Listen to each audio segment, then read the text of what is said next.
Hello दोस्तों, स्वागत है आपको हमारे YouTube channel study bye Ramkaran में। तो दोस्तों, आज की मेरा पहला वीडियो है और आज की इस वीडियो में हम बात करने वाले हैं क्लास 8 चैप्टर नंबर 1 का इंट्रोडक्शन के बारे में।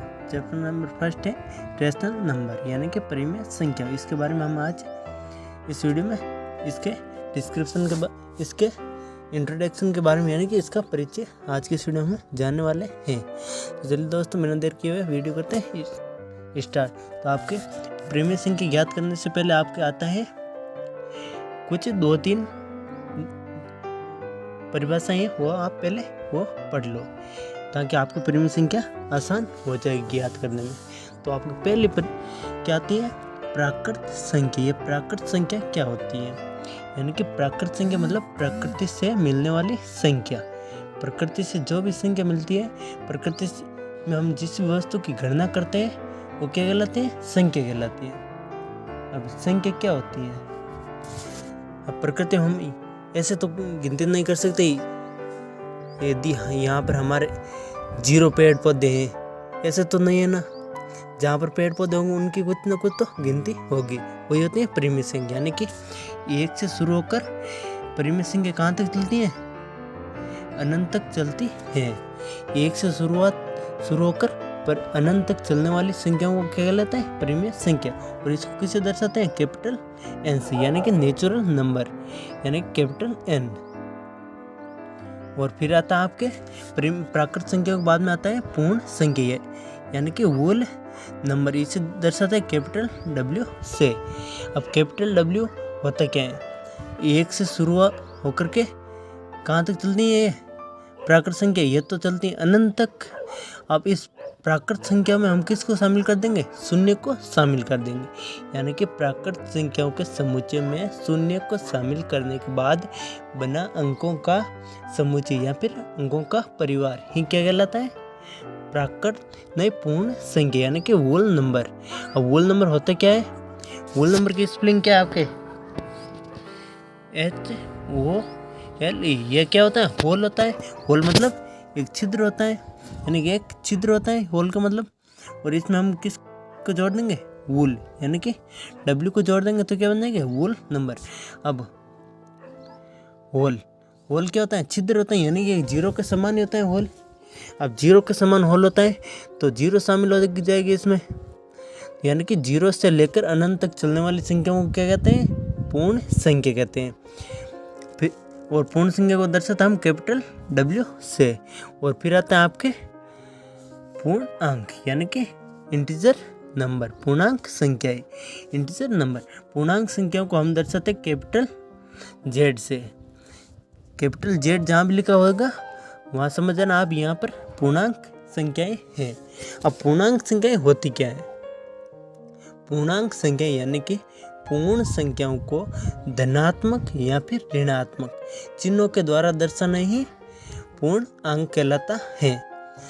यानी कि यहाँ पर 0 हो जाएगा, 0 के इस साइड तो चलेगी ऋणात्मक पूर्णांक, और इस साइड चलेंगे ऋणात्मक पूर्णांक, और इस साइड चलेंगे धनात्मक पूर्णांक। अब ऋणात्मक और धनात्मक पूर्णांक यानी कि पूर्ण संख्याओं को धनात्मक या फिर ऋणात्मक चिन्हों के द्वारा दर्शाना ही क्या कहलाता है? पूर्ण अंक कहलाता है। कैपिटल Z यानी कि इंटीजर नंबर कहलाता है। अब यानी कि ऋणात्मक वाली संख्याओं को कहते हैं, इधर वाली संख्या को कहते हैं ऋणात्मक पूर्णांक, और इधर वाली संख्याओं को कहते हैं धनात्मक पूर्णांक। और शून्य को क्या कहेंगे? ओनली फॉर पूर्णांक के द्वारा ही हम दर्शाएंगे शून्य को। और अब हम आते हैं हमारे रेशनल नंबर पर। तो देखिए दोस्तों, रेशनल नंबर क्या होते हैं? रेशनल नंबर होते हैं आपके रेशनल नंबर वे संख्याएं जिन्हें हम P/Q के रूप में लिख सकते हैं। क्या कहलाते हैं? परिमेय संख्याएं, यानी कि जिन्हें हम P/Q के रूप में लिख सकते हैं। जहाँ नीचे वाला Q कभी, यानी कि जहाँ नीचे वाला Q नॉट इक्वल टू 0 होना चाहिए, यानी कि नीचे वाला Q कभी 0 के बराबर नहीं होना चाहिए। ये आपकी परिमित संख्या की खासियतें, यानी कि परिमित संख्याओं का ये एक रूल है। यदि यहाँ ये नीचे 0 आ जाएगा तो वो क्या बन जाएगी, अनंत बन जाएगी। और अनंत को हम कभी परिमित संख्या का दर्जा नहीं देते हैं। ये एग्जाम्पल ले लो, जैसे 2 है, 3/2 है, एक 0 है, आपके 0 है, वो भी एक परिमित संख्या है। 0 है जो परिमित संख्या है। कैसे है? अब ऊपर p तो 0 हो गया, अब नीचे q क्या लें? q तो 1 ले सकते हैं, ये हमने ले लिया q। एक का किसी संख्या में भाग देते हैं तो जितनी संख्या है उतना ही आता है। तो यहाँ पर 0 भी एक क्या है, परिमित संख्या है। और इसे हम दर्शाते हैं कैपिटल Q से, कैपिटल Q से दर्शाते हैं। और जहाँ नीचे वाला Q कभी 0 नहीं होना चाहिए, यही एक इसका रूल है, इसका एक यही नियम है। यानी कि नीचे 0 आ जाएगा तो पूरी संख्या अनंत हो जाएगी, और अनंत को हम कभी परिमित संख्या का दर्जा नहीं देते हैं। और फिर आप नोट लगा कर लिख लेना, पहला नोट लिख लेना, 0 एक परिमित संख्या है। 0 भी एक क्या है, आपके परिमित संख्या। और पूर्ण वर्ग संख्या यानी कि अंडर रूट के अंदर 144 ले लो, अंडर रूट 144 ले लिया, ये भी एक क्या है, आपके परिमित संख्या है। ये क्या होगी, प्लस या फिर माइनस के अंदर 12 होगी, ये तो प्लस माइनस 12 होगी। तो प्लस नहीं माइनस 12 तो एक क्या है, परिमित संख्या। यहाँ तो प्लस में, यानी कि यहाँ तो धनात्मक परिमित संख्या होगी, प्लस की होगी, तो यहाँ फिर माइनस की होगी तो ऋणात्मक परिमित संख्या होगी है। और तीसरा नोट लगा लिख लेना, 2 परिमित संख्याओं के बीच में कितनी परिमित संख्याएं होती हैं, अनंत परिमित संख्याएं होती हैं। जैसे मान लो 1 और है आपके 2, इसके बीच में कितनी परिमित संख्याएं हैं आपके नज़र में? तो आपको तो लगता होगा थोड़ी परिमित संख्या है, इसके बीच में थोड़ी परिमित संख्या नहीं है, इसके बीच में अनंत परिमित संख्याएं हैं। जैसे ले लो 1.000001 ले लो, ये भी 1 से तो बड़ी है और 2 से छोटी है, तो ये क्या हो जाएगी, 2 परिमित संख्याओं के बीच में कितनी परिमित संख्याएं होती है, अनंत परिमित संख्याएं होती है।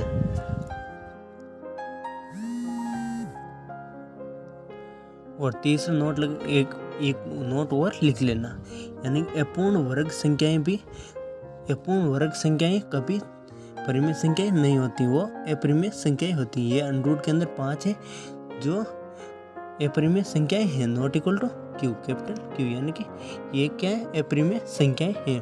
तो दोस्तों कैसे लगी मेरी आज की वीडियो, हमें कमेंट में ज़रूर बताना, और हमारे चैनल को सब्सक्राइब करना, और हमारे वीडियो को लाइक करना, अपने दोस्तों के साथ शेयर भी करना। जो भी 8th क्लास में पढ़ते हैं उनके साथ शेयर जरूर करें। थैंक यू दोस्तों, thanks for watching my YouTube video.